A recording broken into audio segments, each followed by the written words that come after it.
All right. So I'm doing a review of Stephen King's Duma, and the reason for this is a couple of years ago, I listened to the audiobook, the first couple of chapters, and it just captivated me. And so I finally bought it and read it, and it just, it failed somehow. And I'm a bit sad because I truly believe, if done differently, this book could have been a masterpiece. It could have been phenomenal. And, this is an example for writers, because I'm trying to publish my first novel too, and the number one criticism I get is the beginning. It doesn't start out strong. It doesn't captivate you. It doesn't have that spark, right? Well, this book does, and it just hooks you. And the first half of this is just it just sucks you in. You can't put it down. And the second half, it just pitter patters away. Like, what's happening here? The climax is an anti-climax. They go on this mission, and it's the dialogue. It just keeps going, and they make these jokes. And what's happening here, right? And this is what I want to say is, in my reading experience. Now, this isn't uh, common for all books, but in my reading experience, books that just start out strong, that just have that hook, that just grab you, by the halfway mark, they just lose their momentum. They just fade out. They become bland somehow, right? Now, not all books, but mostly in my reading experience, books that start out strong, and this is a big ass book. It's thick, right? They just lose that magic, boy. And this book loses that magic, right? And it's a damn shame because there's something special about it, and it just, I don't know what happened, you know? It just disappointed in a way that, by the halfway mark and beyond, I'm like, just what is happening here? What? It's just dragging its legs like a dying animal. What the fuck is going on here, bro? Right?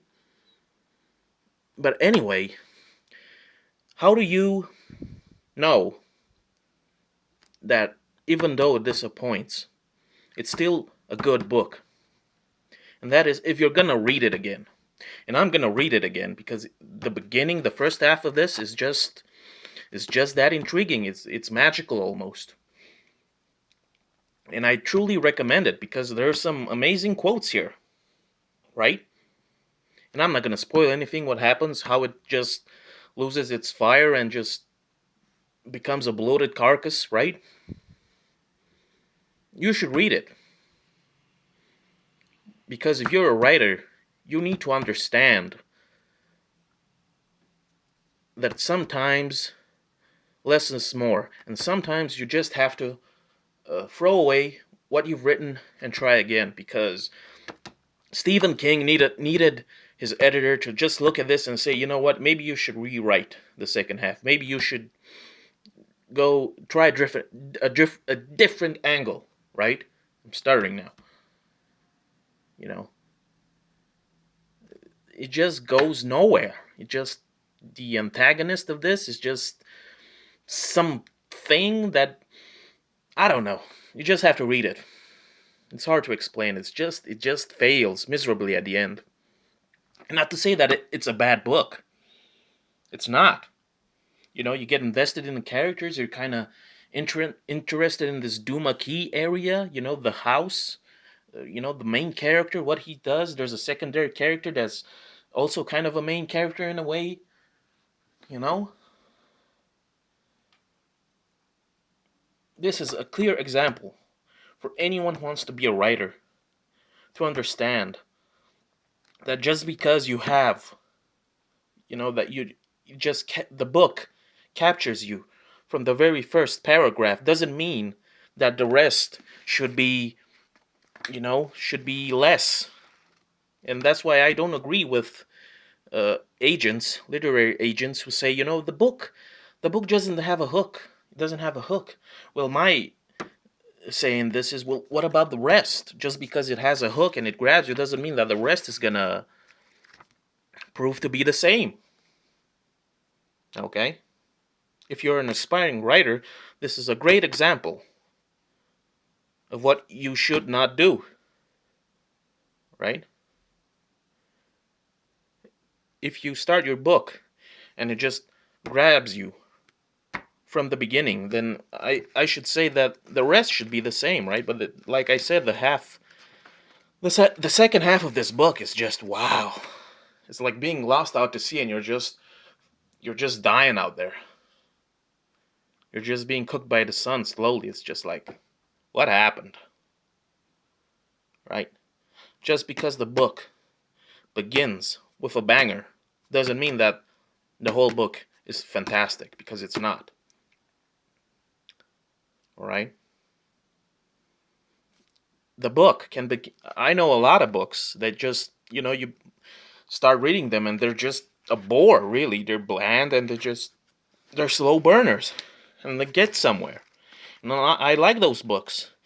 You know, books that just start out with a bang, just pitter patter away. Like, I don't know.